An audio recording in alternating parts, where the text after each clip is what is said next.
এটা হচ্ছে কোটালীপাড়ার Montu filling station. তেল বেশি ভালো না, রিপোর্ট আসছে কিছুদিন আগে। মানে এত পরিমাণ সিরিয়াল,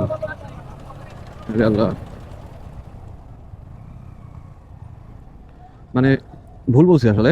মানে মন্টু ফিলিং স্টেশন, এটা তেল নিলে আমার গাড়িটা কটকট করে আর কি, সেটা বলছি। আর গতকালকে রিপোর্ট দেখলাম যে তেল নাই পুরো কোটালীপাড়াতে। এখন এই ভিড় ঠেলে যদি আমি তেল নিই তাহলে আর অফিস করা লাগবে না। তেল আছে আপাতত, দেখি পরে অন্য কোনো সময় অন্য কোনোভাবে কায়দা করতে হবে।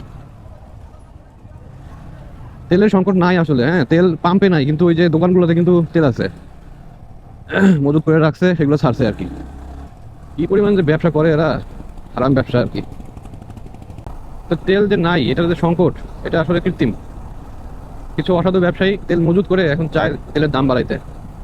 আগের সরকার থাকলে এখন তেলের দাম বাড়াই দিত। আর ওই যে অসাধু ব্যবসায়ী যারা ওই যে সারাদিন লাইনে দাঁড়ায় দাঁড়ায় তেল নিছে, ওদের একটা লাভ হইতো। আর আমাদের মতো মানুষ যারা, তারা খাইতাম প্যারা। তো তেলের যে দাম বাড়ে নাই, সেজন্য সরকারকে ধন্যবাদ যে তারা দামটা বাড়ায় নাই। তাহলে দেখা গেছে যে এই অসাধু ব্যবসায়ীরা তারা এখন কোটিপতি হয়ে যেত এই তেলের ব্যবসা করে। অথচ এই যে মজুতটা করছে, সংকট তৈরি করছে, এটা কিন্তু পুরো একটা অসাধু ব্যবসা।